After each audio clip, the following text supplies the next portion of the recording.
A medical missionary's example. In the days of Christ, there were no sanitariums in the Holy Land, but wherever the great physician went, he carried with him the healing efficacy that was a cure for every disease, spiritual and physical. This he imparted to those who were under the afflicting power of the enemy.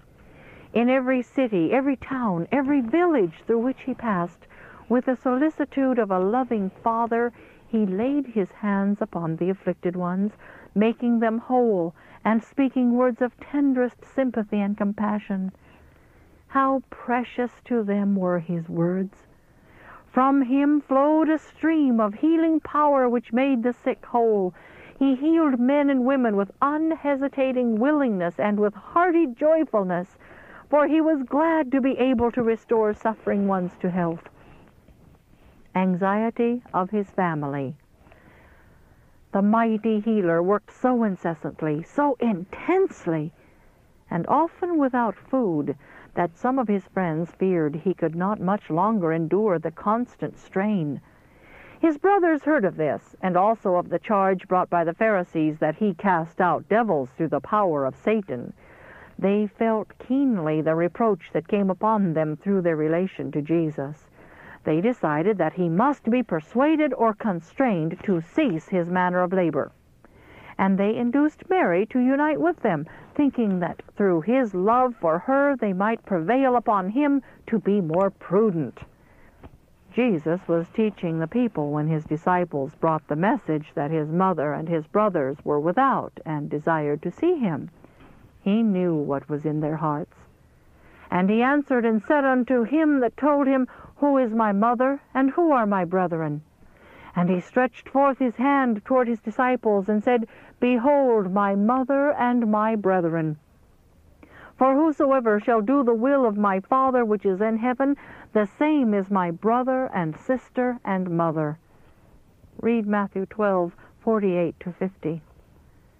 The enmity kindled in the human heart against the gospel was keenly felt by the Son of God, and it was most painful to him in his home.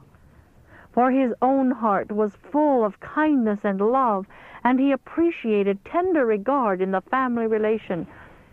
But with their short measuring line, his brothers could not fathom the mission that he came to fulfill, and therefore could not sympathize with him in his trials. Enmity of the Pharisees. Some of those whom Christ healed he charged to tell no man. He knew that the more the Pharisees and Sadducees and rulers heard of his miracles, the more they would try to hedge up his way. But notwithstanding his precautions, so much the more went there a fame abroad of him, and great multitudes came together to hear and to be healed by him of their infirmities. Read Luke 5:15.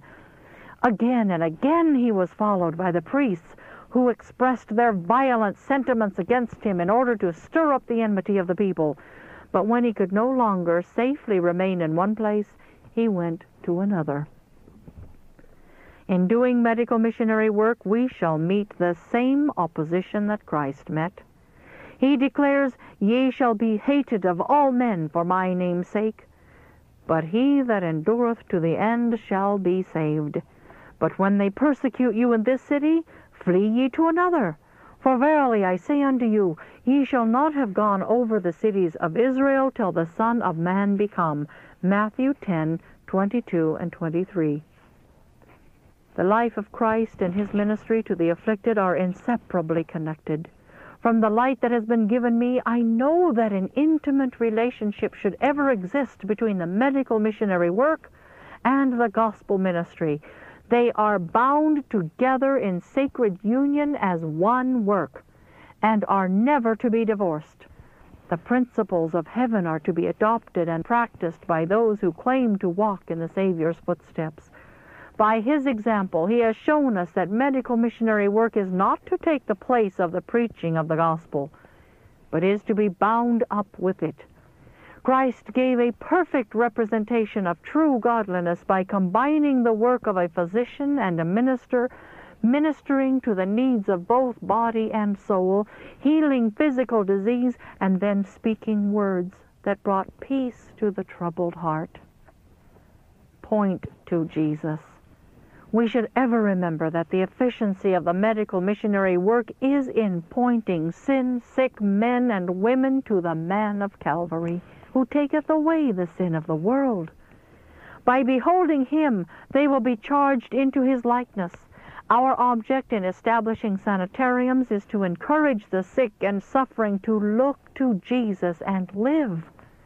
Let the workers in our medical institutions keep Christ, the great physician, constantly before those to whom disease of body and soul has brought discouragement. Point them to the one who can heal both physical and spiritual diseases. Tell them of the one who is touched with the feeling of their infirmities. Encourage them to place themselves in the care of him who gave his life to make it possible for them to have life eternal. Keep their minds fixed upon the one altogether lovely, the chiefest among 10,000. Talk of his love. Tell of his power to save. The Lord desires every worker to do his best.